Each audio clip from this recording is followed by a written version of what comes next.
O Senhor esteja convosco. Ele está no meio de nós. Proclamação do Evangelho de Jesus Cristo, segundo Marcos. Glória a vós, Senhor.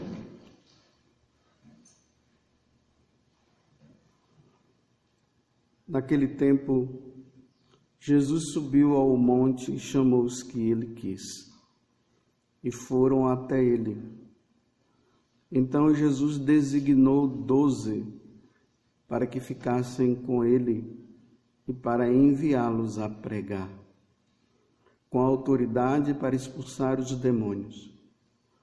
Designou, pois, os 12, Simão, a quem deu o nome de Pedro, Tiago e João, filho de Zebedeu, aos quais deu o nome de Boanerges, que quer dizer filho do trovão, André, Filipe, Bartolomeu, Mateus, Tomé, Tiago, filho de Alfeu, Tadeu, Simão, o cananeu, e Judas Iscariotes, aquele que depois o traiu.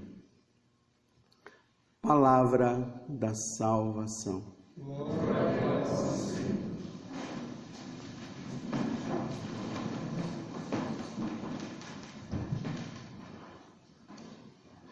Estamos no capítulo 3 agora do Evangelho de São Marcos, versículos 13 a 19. Depois que Jesus ele começa ali o seu ministério da pregação, do anúncio do reino de Deus, chamando as pessoas à conversão, Jesus sobe o monte para rezar.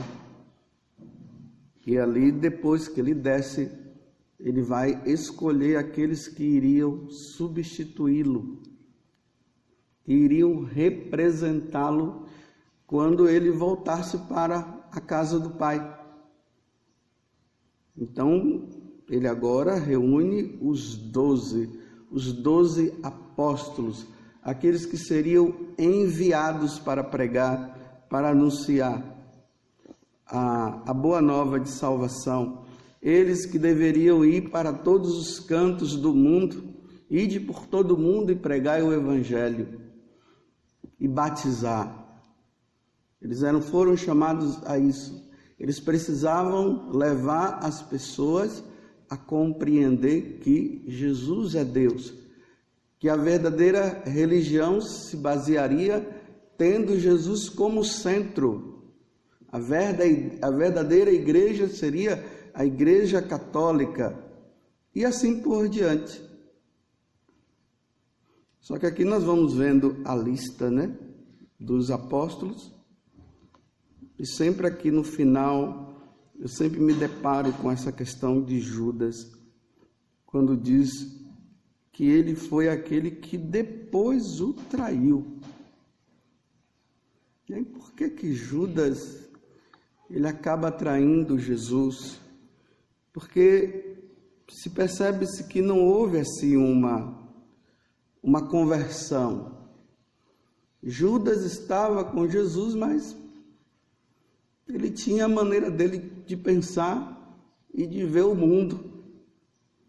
Por exemplo, quando fala de Pedro, Tiago e João, que eram pescadores, quando Jesus os chama, Jesus diz: de hoje em diante vocês serão pescadores de homens. Houve uma mudança, Pescador de peixe para pescador de homens. A mesma coisa Mateus, quando ele estava lá sentado na coletoria de impostos, roubando dos outros, uma parte para mim, outra parte para o império. E ali, quando Jesus o chama, ele deixa a coletoria de impostos para ser apóstolo. Mas e Judas? Quem era, na verdade, Judas? Judas, ele pertencia a uma seita chamada dos Zelotas, ou Zelotes, E o que é que essa seita ela tinha como base como ensinamento para eles. Eles acreditavam que viria um Messias que seria político. Esse Messias, ele viria para quê? Para estabelecer um reino, o reino de Israel terreno, um reino aqui, ainda mais que os judeus estavam ali sob o jugo dos romanos, né? De uma certa forma, eles eram escravos dos romanos, do imperador César. Então, eles acreditavam que esse Messias, ele viria, né, com um grande poder político, e quando ele chegasse, ele ia destruir tudo, e os judeus agora iriam viver felizes para sempre nesse mundo com esse tal líder político. E ele viu em Jesus essa pessoa. E aí Jesus escolhe, ele começa a seguir ali, vai ouvindo Jesus e tudo, mas o coração de Judas continuava com aquela intenção. Ele estava esperando que Jesus revolucionasse. Era um revolucionário, Jesus. Ele veio para revolucionar tudo. Só que no decorrer do tempo, Jesus não viu. Judas não viu isso. O meu reino não é desse mundo. Jesus falava de um tal reino dos céus. Não era um reino terreno. Ele era do paz e amor. Paz e amor. Em nenhum momento se viu ali Jesus brigando com alguém. Ele chamava a atenção.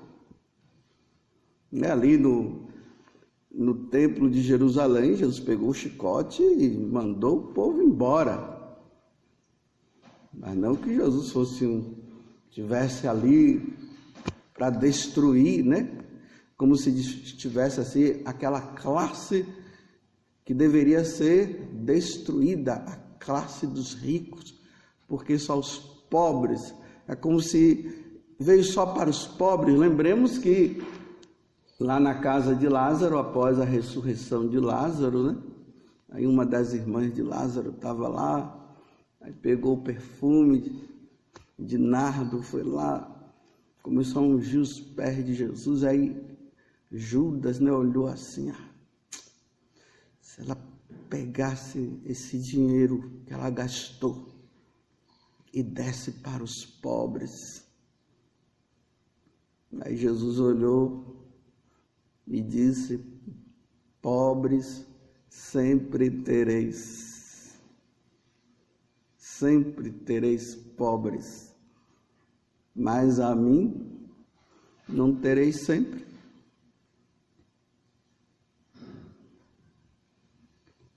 Ele queria dinheiro, a solução é o dinheiro. E aí, essa divisão, né? É claro, Jesus chamou a atenção dos ricos, os ricos que não dividiam, os ricos que eram ambiciosos.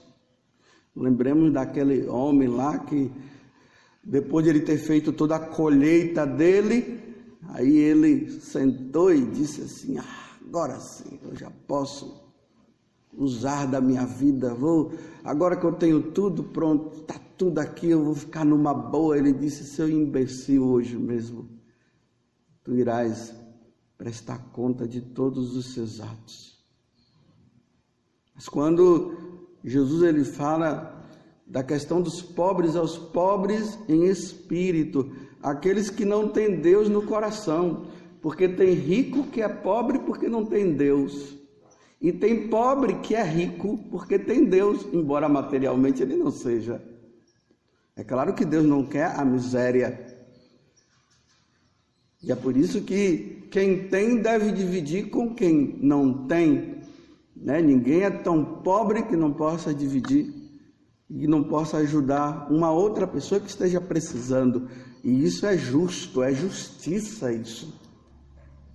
Mas quando se divide a vida em classes, só uma classe é que vai se salvar, já começa a entrar num grande erro.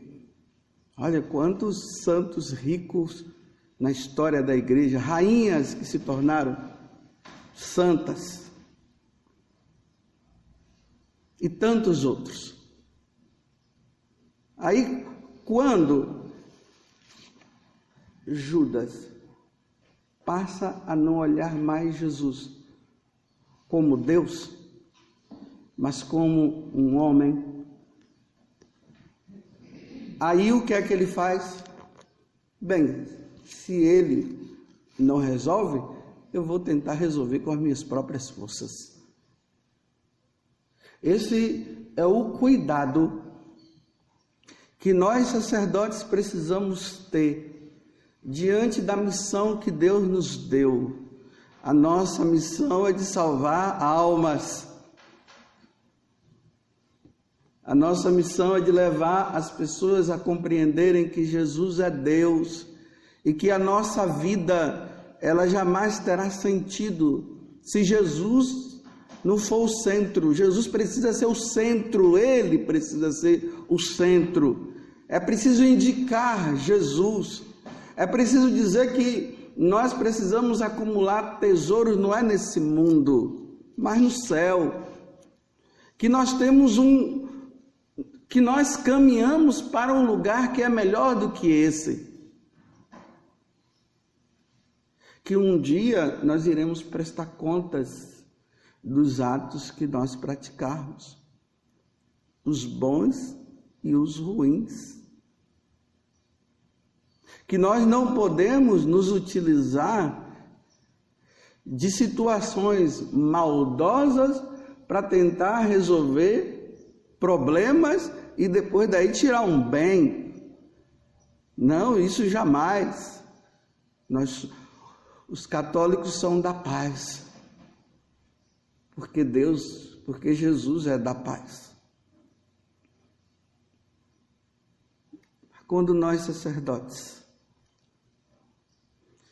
começamos a achar que Deus está demorando muito para resolver os problemas, que a situação está difícil e Ele não resolve, aí nós começamos a olhar para Jesus como um líder político, como Judas o tinha. E quando se olha para Jesus como um líder político, aí já não são mais as leis divinas que prevalecem, mas pode ser a lei da revolução. Precisamos criar um grupo, conscientizar o povo, e nós precisamos mudar tudo isso. E aí Deus é tirado do centro. Aí a Eucaristia, que é o sacrifício de nosso Senhor Jesus Cristo, vai ser tida como um momento de reunião para se discutir como se deve fazer para mudar o mundo. E aí já se passa a achar que a Eucaristia, que a missa é um momento fraterno de partilha de pão, e não do sacrifício de nosso Senhor Jesus Cristo. E aí os dogmas já não têm o valor devido, os sacramentos também não têm valor, os mandamentos só quando eles são usados apenas para que a minha maneira de pensar esteja de acordo, não a maneira de Deus. Então eu manipulo os mandamentos para mim. E aí o homem vai ficando vazio, o homem perde o desejo de eternidade. Ele acha que é aqui, é nesse mundo que eu fui criado e é aqui que eu preciso resolver as coisas o mais rápido possível. Aí o desejo, repito, de eternidade acaba. Para eles, acabam não achando mais que pecado, não existe mais pecado. Porque quando você fica falando de pecado, você impede de resolver, né? De agir, porque precisamos agir. Então esse negócio de amar o irmão, amar o próximo, não, vamos amar somente aqueles que pensam como nós. Mas aqueles que pensam o contrário, a gente não tem que amar não, eles têm que morrer, têm que destruir. Aí esquecemos que Jesus disse que é para nós amarmos a todos e fazermos o bem a todos, e principalmente Jesus ainda traz uma novidade, fazer o bem a quem nos faz o mal. E aqui está o grande diferencial, né? E aí quando Jesus é tirado do centro e ele não é visto como Deus, como ele deve ser visto como Deus, então agora Deus é Deus, não é a pessoa de Jesus. Então todas as religiões, elas nos levam a Deus, não importa a religião que é sua, o Deus é um só. Isso, Deus é um só. Deus é um só. Mas o dogma da Santíssima Trindade diz que é em três pessoas, o Pai, o Filho e o Espírito Santo. E é o Filho que se revela, e é o Filho que nos aponta. Então se eu digo Deus, Deus, Deus, mas eu não coloco o Filho de Deus, eu não coloco Jesus, então realmente tudo nos leva.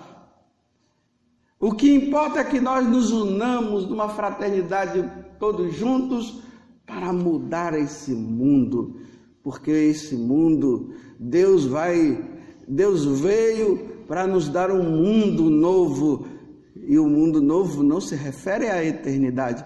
Esse mundo é um lugar, sim, onde nós vamos aprender a ser filhos de Deus, a amar como Deus amou, a tê-lo como Senhor, ajudar o outro, sim, disseminar da nossa vida o pecado e nos preparar para o reino dos céus, para lá. Se eu retiro essas coisas, eu como sacerdote e seguidor de Jesus, porque ele me chamou há 23 anos, eu vou me tornar um líder político, como Judas se tornou. Judas foi um líder político. Fala-se até que a tentativa de ele chegar lá e pegar vender, né? Que acabou vendendo Jesus Cristo. Era uma tentativa de ver se Jesus reagia, né?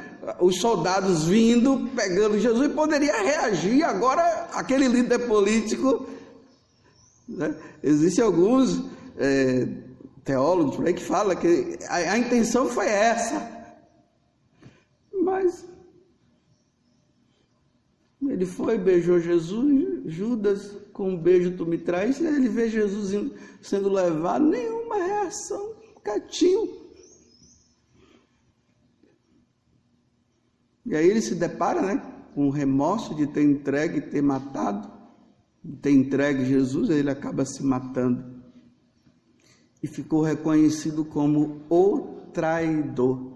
Hoje eu rezando, eu dizia assim: Jesus, me ajuda a não te trair.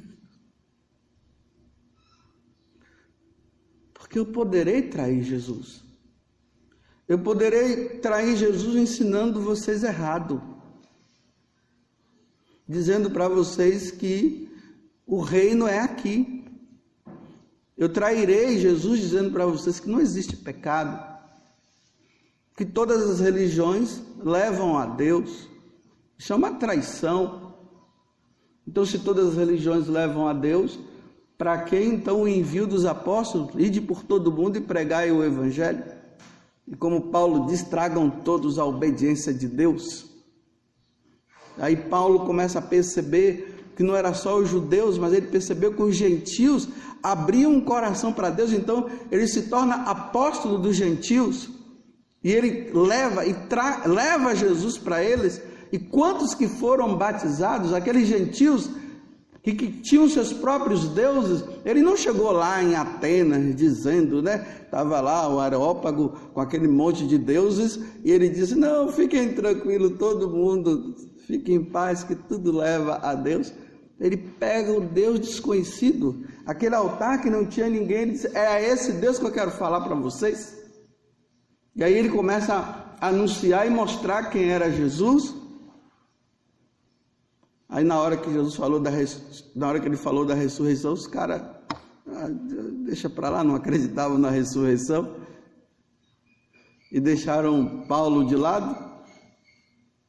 Só poucas pessoas se converteram naquele dia. Mas Paulo não chegou lá dizendo que todas as religiões levam.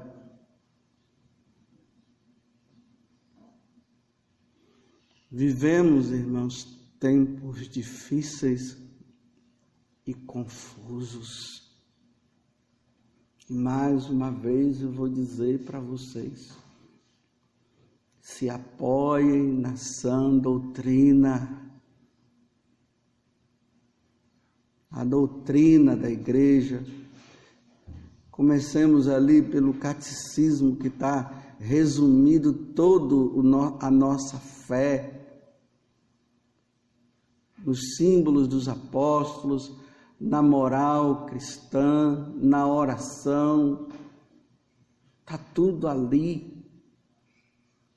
Porque se hoje não dá mais, meu Deus do céu, que tristeza, não dá mais para se apoiar mais. Eu estou falando aqui e vocês estão se perguntando, será que ele está sendo fiel a Deus mesmo?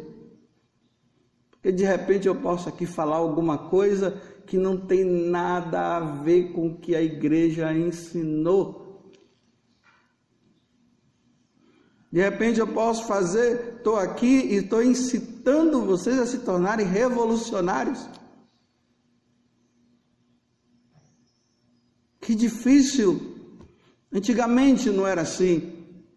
Quando um sacerdote subia no púlpito, os fiéis sabiam, eles vêm falar de Deus. Hoje não. Se fala de tudo menos de Deus. Se fala que vocês têm que fazer exercício físico, façam uma boa dieta. Se fala de políticos indicando esse ou aquele. É assim. Que mundo terrível que nós estamos. Satanás realmente, ele está bravo. Ele está sabendo que pouco tempo resta para ele, por isso, aí, vai do púlpito, eu causo divisão. Vocês aí começam, aí os Facebooks e Instagrams começam a pipocar. Não é bem assim, não é bem assim, pau e briga para divisão, tudo. Que mundo terrível. Em quem acreditar na sã doutrina, em Jesus Cristo, meus irmãos, estudem, meditem a sã doutrina, estudem a sã doutrina, porque está difícil saber quem é, Judas ou Pedro, quem é hoje. E isso só se resolve, meus irmãos, com vida de oração, com oração. Como eu tenho dito para vocês aqui, rezem pela igreja, rezem por nós sacerdotes, rezem pelos bispos, rezem.